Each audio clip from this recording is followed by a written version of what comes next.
कि सबसे बड़ा बेटा में बाप में झगड़ा हुआ। अच्छा, झगड़ा जो हुआ, बाप भी तलवार लेके निकला, बेटा भी तलवार लेके निकला। या अल्लाह! अच्छा, उसका मझला बेटा क्या किया? मझला बेटा भी भाई की तरफ से था। मझला बेटा क्या किया? बाप को खड़ी खोटी सुनाया, और जब बाप नहीं मानने लगा तो मझला बेटा ताकतवर था, बाप को पकड़ा और दरवाजा में ले जाकर पटक दिया, सीने में चढ़ गया। तो अजब है कई दुआन हे अस्तगफिरुल्लाह रब्बी मिन कुल्लि ज़ंबि व अतूबु इलैह। कसम खुदा की जब मैंने ये खबर सुना, किसी ने बताई मुझे कि ऐसा ऐसा हुआ, मैं अपने सीने को पकड़कर, सर को पकड़कर बैठ गया कि या अल्लाह, ये तो जिंदगी दुनिया ही में जहन्नम खरीद लिया, ये जिंदगी दुनिया ही में जहन्नम है इसके लिए। इसलिए मेरे बच्चों, खुदा के वास्ते अपने बाप से अगर बेअदबी किए हो, माफी मांग लो, अभी जिंदा है। पांव पकड़ लो, माँ से अगर बेअदबी किए हो, माँ का पांव पकड़ लो, हाथों को, माँ का हाथ चूमो, बाप के हाथ को चूमो, बाबा हमरा माफ करी दा, मियाँ हमरा माफ करी दे। माँ बाप राजी, अल्लाह राजी, माँ बाप नाराज, अल्लाह नाराज। सऊदी से आया, शादी कर लिया, बाप का इकलौता बेटा, और शादी के बाद 1 महीना के बाद ये लड़का अपनी माँ से कहने लगा कि अम्मा अब हम जाएंगे, मेरा वीज़ा आ रहा है। तो माँ कहने लगी बेटा तू चला जा, बहू तो मेरे साथ है। बोला कि नहीं, बहू नहीं रहेगी, हम वहाँ अकेले रहेंगे, बहू को भी लेके जाएंगे। तो माँ कहने लगी बेटा बहू के तेल ला के चलो जो है, तो हम बूढ़ा बुढ़िया देखभाल क्या करती। बोलो बात सही कि गलत है, जल्दी बोलो भाई, अरे बोलो भाई। लेकिन बेटा बोला कि नहीं अम्मा, आप लोगों को जैसे रहना रहिए, हम बीवी को छोड़ के सऊदी नहीं जाएंगे, हम लेके जाएंगे। बीवी भी बोली लड़का से कि ते तोड़ बिना हमें न रहे वो, तेज वाह मुझ वो। बोले हाँ फुत की तुरो लग जूगी। 12 हज किया, 12वां हज में वो बैठा खाने काबा के पास में ज़ारो कतार रो रहा था। एक अल्लाह वाले उसको देखते रहे, नौजवान को, काहे ऐसा रो रहा है, कौन सा गुनाह किया है? तो वो अल्लाह वाले पीछे से आए, हाथ को रखा ऐसे। बाबू, वो नौजवान पलट कर देखा नूरानी चेहरा है। बाबू ऐसा काहे रो रहे हो, कौन सा गुनाह किए हो? ये तो खाने काबा है, लोग यहाँ जो मांगता है उसकी अल्लाह झोली भरता है, क्या मांग रहे हो, कौन गुनाह किए हो? तो नौजवान कहने लगा कि हजरत ये मेरा 12वां हज है, जब भी मैं हज करने आता हूं ऐसा लगता है दिल पर किसी ने ताला लगा दिया। तो अल्लाह वाले समझ गए, उन्होंने कहा कि लगता है तुमने किसी का दिल दुखाया है, तुमने किसी का दिल दुखाया है। वल्लाह वाले कहने लगे अरे तेरी माँ है, बाप है? ये नौजवान और रोने लगा, बोला कि हजरत मैं क्या बताऊं, मेरी माँ तो थी, मेरा बाप तो था, लेकिन 14 साल हो गए, मुझे पता नहीं मेरी माँ जिंदा है कि नहीं, मेरा बाप जिंदा है कि नहीं। तो अल्लाह वाले ने कहा फिर तू ये खाने काबा में बैठकर क्या कर रहा है? अरे उठ दौड़ भाग घर जो, अगर बाप जिंदा है माफी मांग ले, माँ जिंदा है माफी मांग ले, अल्लाह तेरे दिल के ताले को खोल देगा। ये नौजवान आनन फानन टिकट बनाया, दिल्ली उतरा और दिल्ली से ट्रेन पकड़ा, ओहो कटिहार उतरा और वहां से अपना गांव जब आया, देखा 14 साल में पहले फूस के घर थे, अब पुख्ता घर हो गए हैं, अपना घर कहाँ पता नहीं। ये नौजवान 14 साल में सोचा कि मेरा घर किस जगह है। ओहो, एक बूढ़े मियाँ बस्ती के बाहर घास काट रहे थे। ये नौजवान रुक कर कहा कि ओ चचा, अपना बाप का नाम लिया कि ए चचा ये अब्दुल्ला साहब घर कौन था जी? हाँ। तो बूढ़े मियाँ नीचे से ऊपर तक देखा, बोला कि अब्दुल्ला मियाँ वो बेचारे तो अब इस दुनिया में नहीं रहे, उनका तो इंतकाल हो गया, 3 साल हो गया। ये की बेटा था, बड़ी मोहब्बतों से बेटे को परवरिश किया था, पाला था, पोसा था, लेकिन वो बेटा धोखा देकर चला गया, भाग गया। बेटे के गम में बाप मर गया। ये नौजवान रोने लगा, तो बूढ़े मियाँ बोले कि उससे तुमको क्या रिश्ता था? कहा कि वो बेटा बदनसीब बेटा जो बाप को छोड़कर भागा था, वही बदनसीब बेटा मैं हूं। फिर वो नौजवान पूछने लगा कि चाचा उनकी बीवी का क्या हुआ? मेरी माँ का। बोली बेचारी बेवा हो गई। बेवा हो गई तो कोई सहारा नहीं, दूसरे के घर में काम करती थी, जिसको होता था खिला देती थी। अब तो पता चला कि उसके जिस्म में फालिज मार दिया, लकवा मार दिया, बिस्तर से हिल नहीं पाती है। बेटे के गम में इतना रोई कि आँख की रोशनी खत्म हो गई, अंधी हो गई है। मोहल्ले की कोई औरत को तरस आता, जाती है, नहला धुलाकर कुछ खिलाकर चारपाई पे सोला देती है। बस यही दुआ करती है कि या अल्लाह उस वक्त तक मेरी मौत ना हो जब तक मैं अपने बेटे को ना देख लूं। ये नौजवान भागा भागा आंगन गया, कदम रखा, माँ चारपाई पे लेटी है। माँ कहती है, पूछती है कौन है, कौन है? बेटा रोते हुए कहता है कि अम्मा तेरा गुनहगार बेटा, तेरा गुनहगार बेटा 14 साल के बाद आया। ओ माँ तो माँ होती है, माँ कहती है कि मेरा बेटा, मैं तो उठ के बैठ भी नहीं सकती कि तुझे गले से लगाऊं। बेटा मेरे बदन में ताकत नहीं है। मैं दुआ करती थी अल्लाह से कि या अल्लाह उस वक्त तक हमको मौत मत देना जब तक मैं अपने बेटे को अपनी नजरों से ना देख लूं। लेकिन बेटा मेरी नजरों में रोशनी नहीं है, मैं अंधी हो चुकी हूं, जरा मेरे करीब आ जा, सीने से लग ले ताकि मेरे कलेजे को ठंडक मिल जाए। ये होती है माँ। चिलचिलाती धूप में मक्के के खेत में देखो खट रहा है, ये होता है बाप पसीना बहा रहा है। किसके लिए? अपने लिए नहीं। रोटा मार्केट में 1 घंटा काम करेगा, उसका 2 टाइम का खाना हो जाएगा। किसके लिए पसीना बहा रहा है? मेरे घर में मेरा छोटा छोटा बच्चा है, उसके लिए खट रहा। एक नौजवान माँ से झगड़ा, किसी बात पे झगड़ा हुआ, नौजवान घर छोड़ के चला गया। 1 साल के बाद दिल्ली से घर आया तो आंगन आया तो माँ को ढूंढने लगा, अम्मा अम्मा कहाँ है, मियाँ ते कहाँ जा? किसी ने कहा कि तेरी माँ नहीं रही, वो तो इंतकाल कर गई, 6 महीना पहले इंतकाल किए। ये नौजवान बोला कि मेरी माँ मर गई। ओ दौड़ा दौड़ा कब्रिस्तान गया, लोगों से कहा मुझे बताओ मेरी माँ की कब्र कौन सी है? एक बूढ़े मियाँ बोले कि यही कब्र है। तो कब्र पे खड़ा होके बोला कि मियाँ हमरा माफ कर दो, हमको माफ कर दो माँ।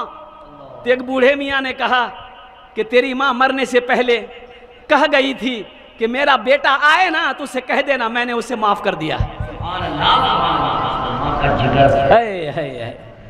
अल्लाह अल्लाह अल्लाह। मत पूछो रातों को मैं भी कैसे कैसे सोता हूँ, जब जब माँ की याद सताए चुपके रोता हूँ, चुपके रोता हूँ। है दर माँ के चरणों में तन मन धन कुर्बान है, जो माँ की ममता ना समझे वो कितना नादान है, वो कितना नादान है। हमको अपने मात पिता पे आज बड़ा अभिमान है जिनके सर पे माँ की ममता जग में बड़ा इंसान है, जग में बड़ा इंसान है। एक औरत, बच्चा लड़का पैदा हुआ तो दूध नहीं, सीने में दूध नहीं, तो बच्चा पिएगा कैसे? भाई दूध जरूरी है ना, अरे बच्चे के लिए दूध जरूरी है ना, जल्दी बोलो ना भाई। तो इस औरत से किसी ने कहा कि डॉक्टर को दिखाओ तुम। ए सुनो नौजवानों सुनो, ये माँ डॉक्टर के पास गई कि डॉक्टर साहब मेरा एक लड़का हुआ है लेकिन सीने में दूध नहीं है, बच्चा कैसे मेरा पिएगा? डॉक्टर ने इंजेक्शन लिखा कि रोजाना ये इंजेक्शन तुमको लगाना पड़ेगा। औरत प्रिस्क्रिप्शन लेके मेडिकल गई, 1 महीने का इंजेक्शन ले ली। अच्छा सुनो, रोजाना 1 इंजेक्शन लगाती थी वो, बच्चा 24 घंटा जब भी भूख लगती थी बच्चे को वो दूध पिला देती, दूध उतर आया। 1 महीना जब हो गया तो ये औरत देखती क्या है कि बदन की हड्डी जो है ये कमजोर हो रही है, बहुत दर्द है, अब पूरे बदन टूट रहा है। तो फिर दोबारा डॉक्टर के पास गई, बोली कि डॉक्टर साहब ये जब से ये इंजेक्शन ले रहे हैं ना, हड्डी बहुत दर्द कर रही, अब पूरा बदन टूट रहा है। तो डॉक्टर ने कहा इंजेक्शन लेना बंद कर दो। तो बोली कि इंजेक्शन लेना बंद कर देंगे तो मेरा बच्चा क्या पिएगा, मेरा बेटा क्या पिएगा, मेरा बेटा तो भूखा रह जाएगा। नहीं नहीं डॉक्टर साहब, हड्डी दुखे चाहे बदन दुखे, हम अपने बच्चे को भूखा नहीं रख सकते। ओ सुनो नौजवानों, 25 साल का अरसा गुजर गया, वही बेटा जवान हो गया, बेटा जवान हो गया। मां सोई पड़ी है, मां के कराने की आवाज आई, बेटा मां के पास गया, बोला अम्मा क्या हुआ? बोला कि बेटा देखो ना, मेरी हड्डी बहुत दुख रही है, पूरा बदन टूट रहा। तो बेटा कहता है कि कुछ उल्टा पुल्टा खेल लेते, यहां लगा नाते सूते जान ना, हमरा सूते दी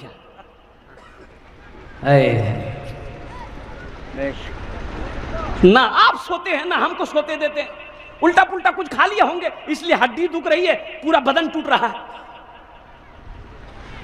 उसे क्या मालूम, उसे क्या मालूम कि तुझे दूध पिलाने के लिए तेरी मां ने रोजाना एक एक इंजेक्शन लगवाती थी, तब तू जाकर दूध पीता था। आज तू कह रहा है कि मुझे सोने नहीं देती। उनके दिल से पूछो, उनके दिल से पूछो, मेरे दिल से पूछो, मत पूछो रातों को मैं भी कैसे कैसे सोता हूँ, जब जब माँ की याद सताए चुपके चुपके रोता हूँ, चुपके रोता हूँ। एक जलसे में था बिहारी में, जगह का नाम नहीं लेंगे, मोहतमिर साहब, एक नौजवान आया, सलाम किया, बैठा, बोला कि हजरत मेरे वाली साहब को इंतकाल किए हुए 15 दिन हुए हैं, आप थोड़ा मेरे घर पर चलते दुआ कर देते। हमने कहा कि नहीं बाबू, हम तो जलसा में आए हैं, हम दुआ कर देंगे। बोला कि नहीं, मेरी माँ की ख्वाहिश है कि वो कलकत्ता वाले को थोड़ा बोला कि ले आओ दुआ करवा देंगे, मेरे भाई लोगों की भी ख्वाहिश है। तो लोगों ने कहा कि हजरत ये एक घर के बाद उसका घर है जहाँ हम ठहरे हुए हैं। बोला बस यही घर के बाद दूसरा घर उसी का है, चलिए। तो अब चले, 2-4-10 लड़का नौजवान मिल के उसके घर पे गए, पलंग पे बैठने के लिए दिया, मैंने दुआ कर दी उसके बाप के लिए। तो दुआ खत्म जब हो गई तो वो नौजवान ये वो गठरी लेके आया।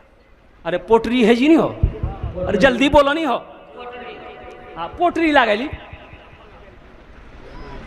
तो बोली कि हजरत ये पोटरी आप लेते जाइए। बोले पोटरी लेते जाइए, अरे कीजिए ग्राम है? बोले ग्राम बाबा कपड़ा जी हो, कपड़ा है जी, खोलो। तो हमने कहा कि खोलो इसको, वो खोला, 2 गो कुर्ता, 1 गो गमछा, 1 गो गंजी, 2 गो लुंगी, 1 गो पजामा। हम बोले बाबू ये हमको कहे दे रहे हो? बोला पिनिया, पिनिया। अरे बाप तुम्हारा ना मरा है? बोला हाँ। हम बोले तुम ना पहनेगा? तो हमरा कही जी कि हमें मुर्दा कपड़ा पहनबो। बोलो ते मुर्दा कपड़ा नहीं पहन गया, मौलवी मुर्दा कपड़ा पहनती है। तो हमने कहा कि बाबू खाली बाप यहाँ से नहीं छोरी किलो से मोबाइल चलो लो पापा के पास है। बोला हाँ ओप्पो सेट छिली ले। तो ओप्पो सेट कहाँ जी? बोले मियाँ अलमारी में रखी दिल। बाप का मोबाइल तू इस्तेमाल करेगा, बाप की घड़ी तू इस्तेमाल करेगा, बाप की ज़मीन तू इस्तेमाल करेगा, बाप की गाड़ी तू इस्तेमाल करेगा। आ कपड़ा मौलवी साहब पहनती। बाबाजन नौतम चलो थी। बीवी घर में अगर बीवी हो, घर में अगर बच्चा है, घर में परिवार अगर है, अल्हम्दुलिल्लाह अल्लाह ने अगर पैसा दिया है, टाका दिया है, माल दिया है, अगर बीवी अच्छा खाना खाना चाहे, बच्चा अच्छा खाना खाना चाहे, उसे खिलाओ। बाप बीमार हो गया, सोनो नौजवानों सोनो, बाप बीमार है, माँ बीमार हो गई, पैसा अल्लाह ने दिया है, ये अमोर रोटा के डॉक्टरों के चक्कर में मत पड़ो। अच्छे डॉक्टर, अच्छे सर्जन से बाप का इलाज कराओ, माँ का इलाज कराओ। बखीली ना करो, कंजूसी ना करो। अच्छा खाना खाओ, अल्लाह ने दिया है, खाओ। अच्छा, कितने लोगों को देखा है 50 बीघा जमीन का मालिक, 100 बीघा जमीन का मालिक, पैरों में चप्पल, पैरों में चप्पल नहीं जाना, वो की चप्पल भी नहीं की है थी। इतना पैसा, इतनी दौलत, बदन में फटा हुआ कपड़ा, या अल्लाह गंजी फटी हुई, लुंगी यहां ढक यहां बनी।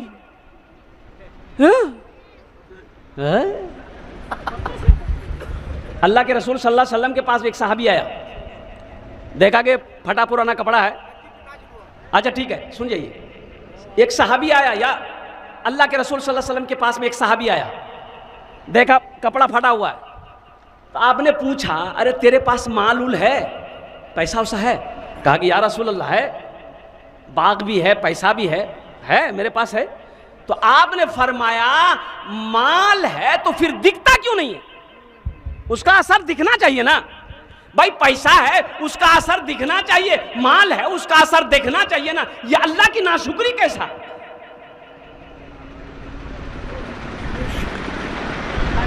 एक न एक दिन हर एक इंसान चला जाएगा, हाथ खाली ही आए थे जहां में जैसे, फिर उसी मिसल ए नादान चला जाएगा,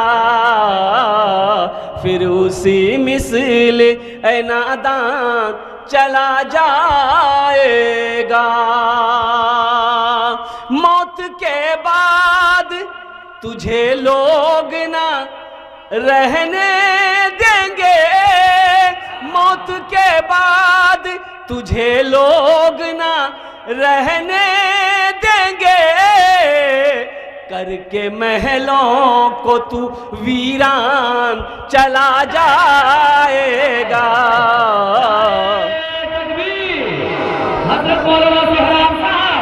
सुनो, हजरत मूसा अलैहिस्सलाम, आपकी माँ जब तक जिंदा थी, आपकी माँ जब तक जिंदा थी, मूसा अलैहिस्सलाम के लिए दुआ करती थी। ये मूसा कौन है? अल्लाह के पैगंबर हैं। और नौजवानों सुनो, ये मूसा अलैहिस्सलाम कौन है? अल्लाह के पैगंबर हैं।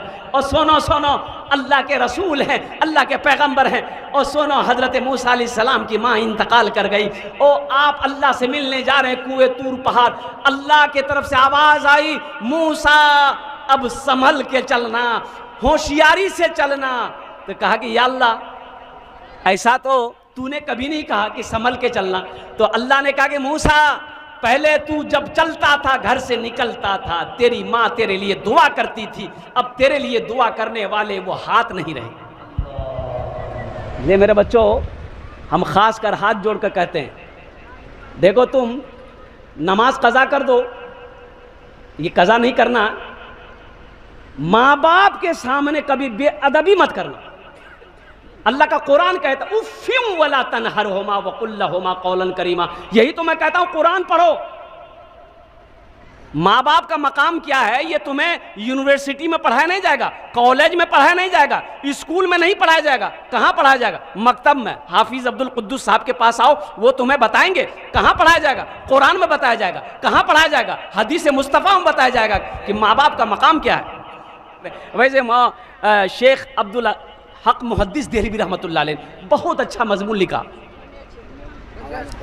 कि एक नौजवान हजरत अब्दुल हक मुहद्दिस देहलवी रहमतुल्लाह अलैह के पास में आया कि हजरत, मेरी उंगली ना इतना दर्द है कि इस दर्द की वजह से ऐसा लग रहा है कि मेरा पूरा जिस्म में कोई तलवार मार दिया।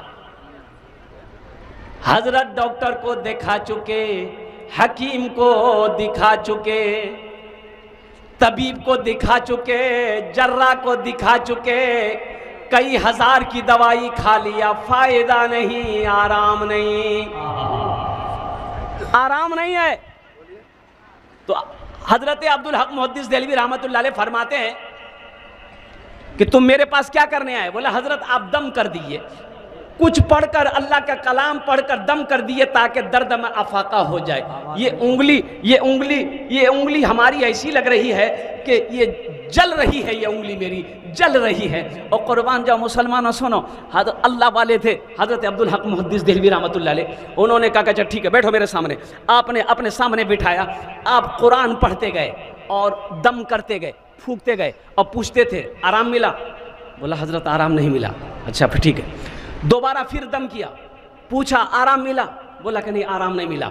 और तीसरी मर्तबा आपने फिर दम किया, फिर आपने पूछा आराम मिला? बोला कि हज़रत आराम नहीं मिला, कुछ भी आराम नहीं है। तो आपने पूछा ए नौजवान तू सच सच बता, ये कैसे हुआ? ये बीमारी तुमको कैसे लगी? उंगली में क्या हुआ है? सच सच बताओ। इसलिए कि ये दुनिया की बीमारी नहीं है, ये तुम्हारी उंगली में जो दर्द है ये जहन्नम का अजाब है, ये जहन्नम का अजाब है, ये जहन्नम की आग है।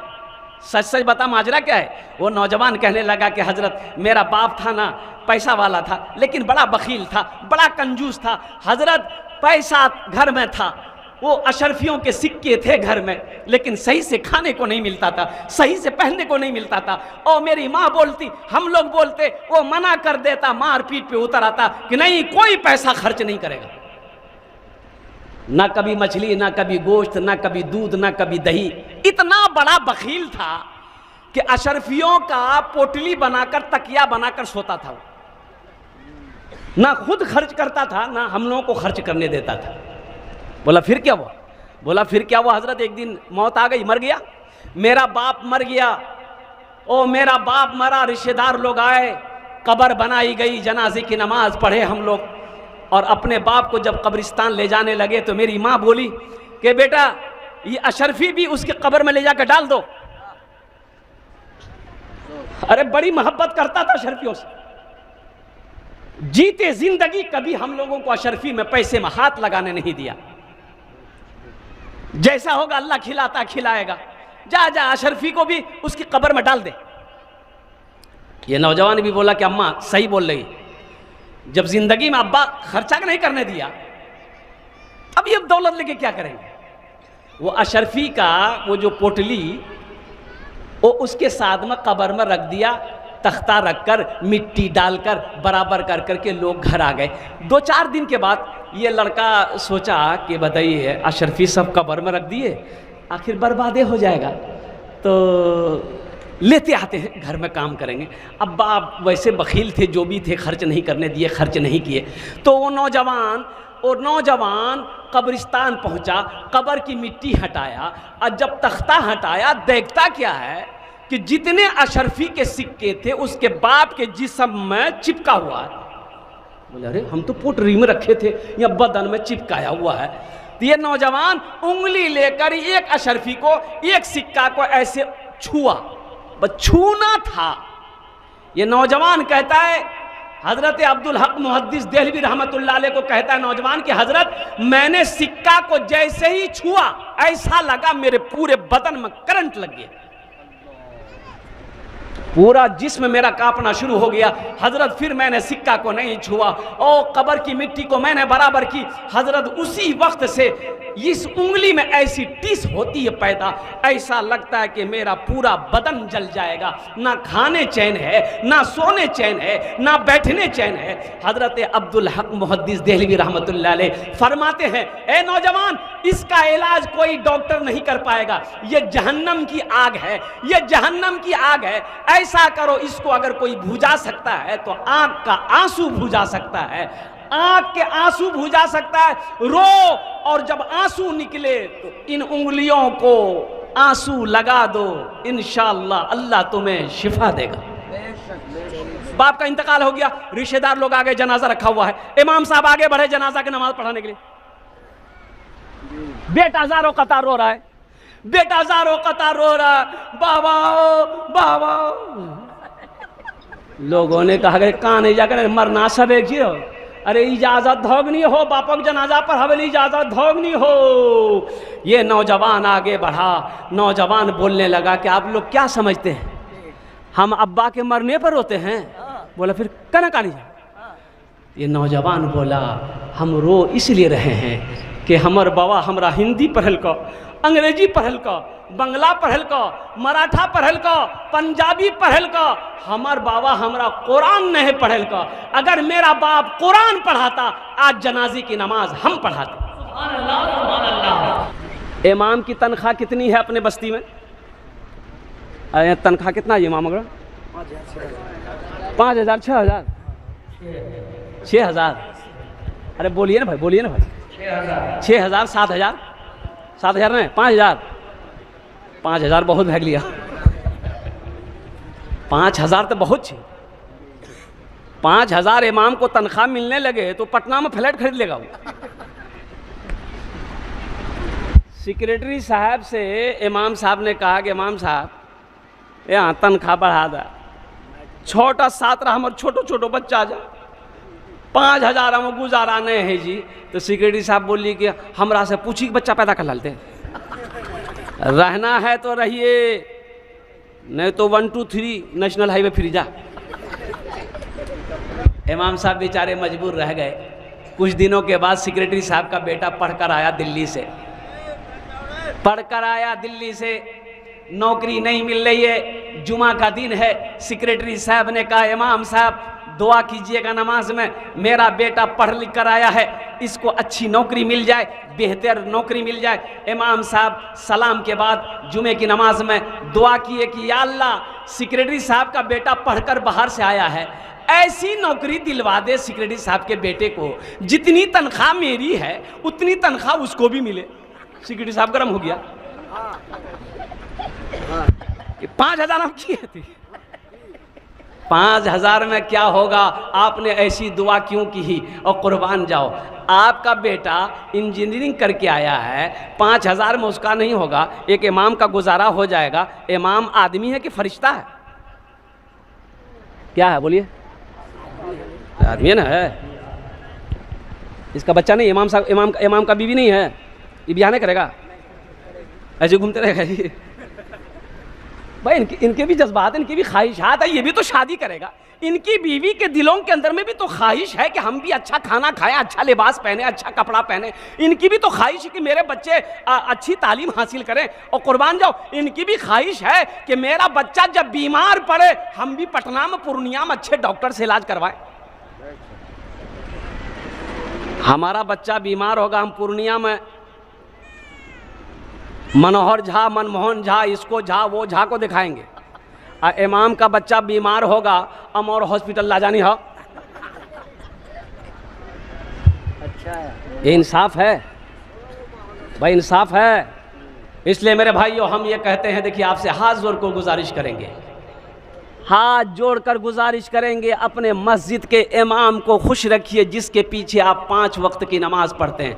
आप मरिएगा, जनाजे की नमाज वही इमाम पढ़ाएगा, और कभी मौका मिले वही इमाम आपके लिए दुआ करेगा। 100 रुपए, मान के 150 घर की आबादी है, अल्हम्दुलिल्लाह 150 घर की आबादी, हर घर से अगर 100 रुपए मिले तो 150 रुपए कितने? 150 100 टकिया कितने हुए?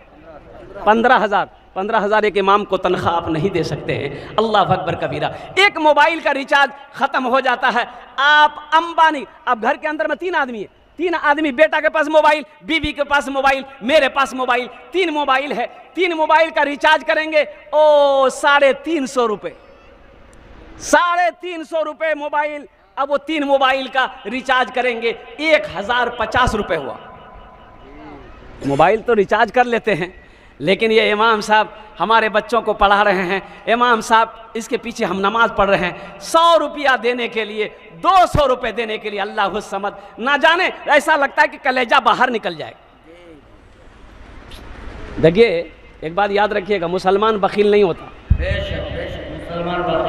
मुसलमान बखील, अरे बोलिए ना, मुसलमान बखील, हाँ नहीं, मुसलमान बखील नहीं होता। हाँ, जायज़ कामों में खर्च करने की बारी आए, मुसलमान बुखल से काम नहीं लेता है, मुसलमान बखील नहीं होता है। इसीलिए मेरा अल्लाह सखी है, सखी बनो।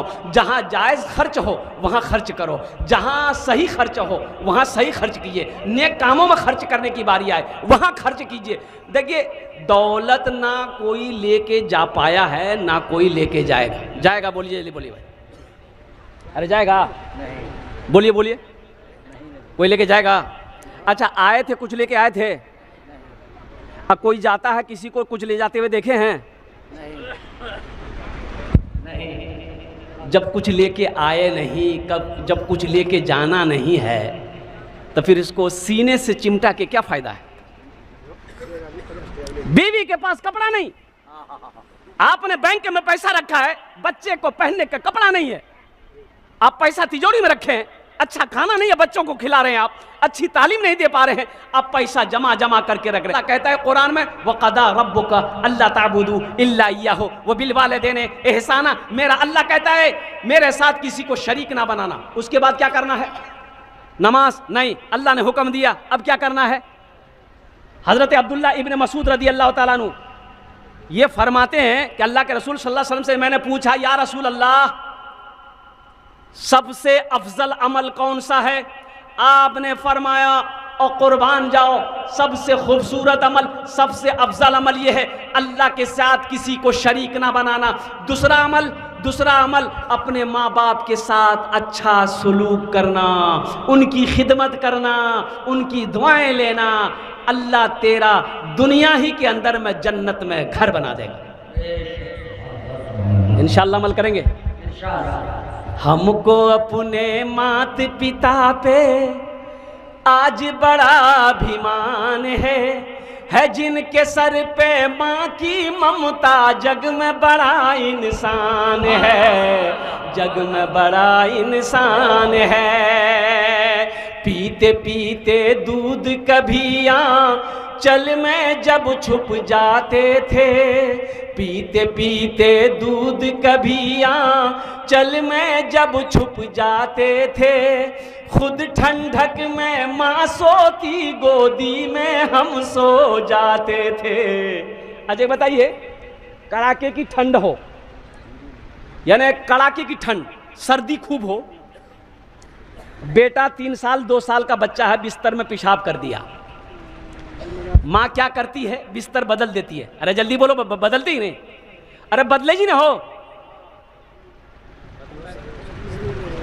ओ पेशाब वाला बिस्तर में उठा के रखी दिल की, दूसरों कप्पा बिछा दिल की। बच्चा फिर थोड़ी देर बाद पेशाब किया, माँ फिर भी बिस्तर बदल दी। थोड़ी देर के बाद बच्चा फिर पेशाब किया, माँ फिर बिस्तर बदल दी। 4-5 मरतबा माँ बिस्तर बदल दी, बच्चा फिर पेशाब किया। अब माँ क्या करेगी? पेशाबे में सुलाएगी? अरे माँ पेशाबे में सुलाएगी बच्चा को? अरे बोलते काहे नहीं है?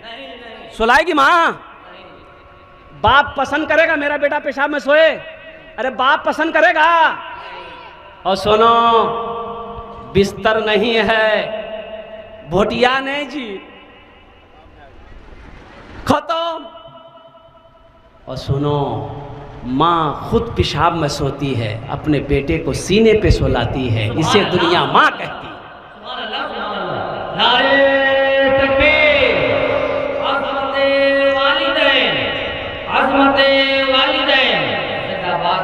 पीते पीते दूध कभी चल में जब छुप जाते थे, खुद ठंडक में माँ सोती, गोदी में हम सो जाते थे, गोदी में हम सो जाते थे। माँ बोली, मन भावन मेरा बेटा रूप समान है, जो माँ की ममता ना समझे वो कितना नादान है, वो कितना नादान है। नौजवानों, आप नहीं चाहते हो कि हम हज करें? अब भाई हज करना कौन कौन चाहते हैं? हाथ उठाइए। माशाअल्लाह, सब चाहते हैं ना?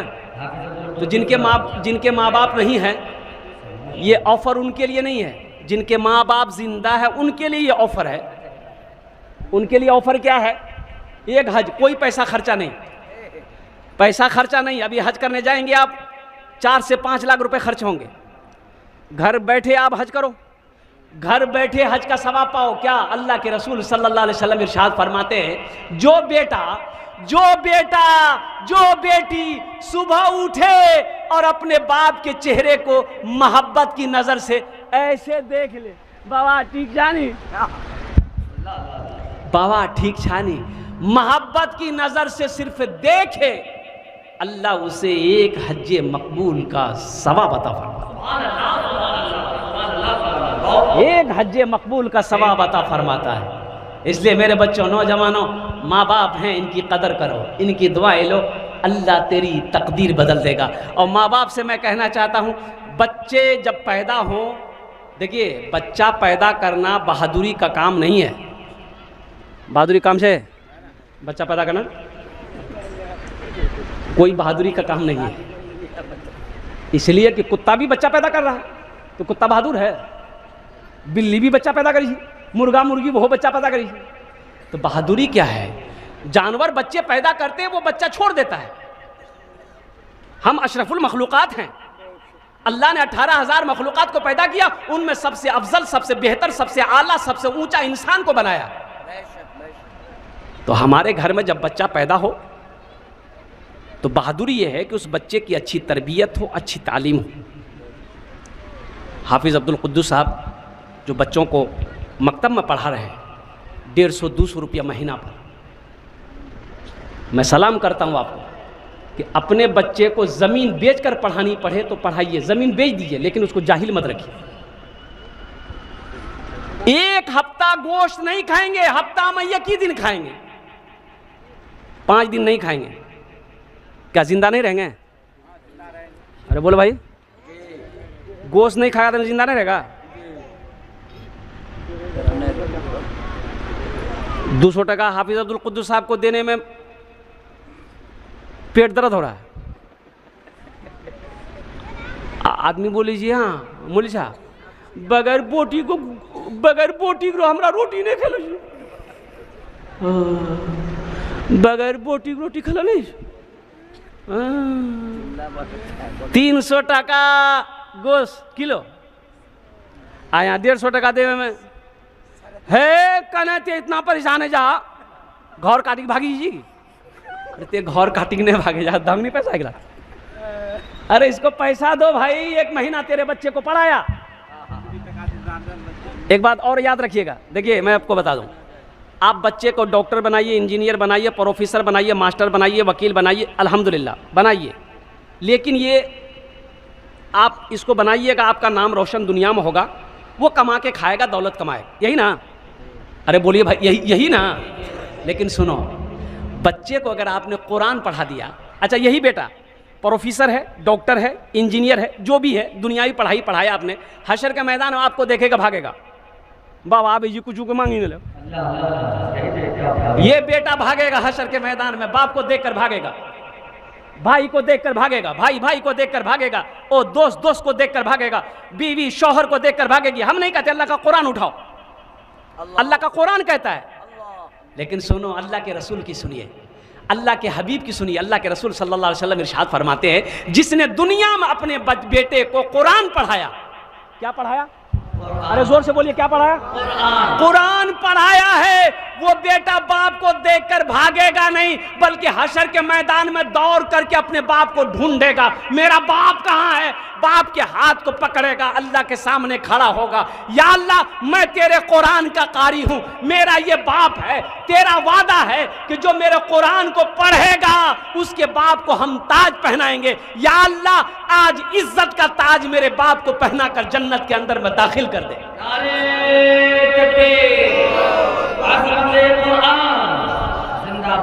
सहरा में, जंगलों में, बयाबान में पढ़ो, मीनार गिर पड़े हैं तो मैदान में पढ़ो, मीनार गिर पड़े हैं तो मैदान में पढ़ो, ये बेखबर नजूमी तुम्हें क्या बताएंगे, कल होने वाला क्या है ये कुरान में पढ़ो, कल होने वाला क्या है ये कुरान में पढ़ो।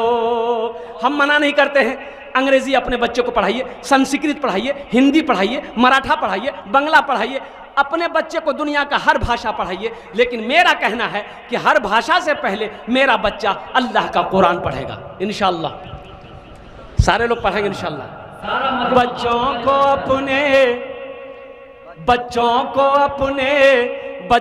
को अपने साहिबे ईमान बनाओ।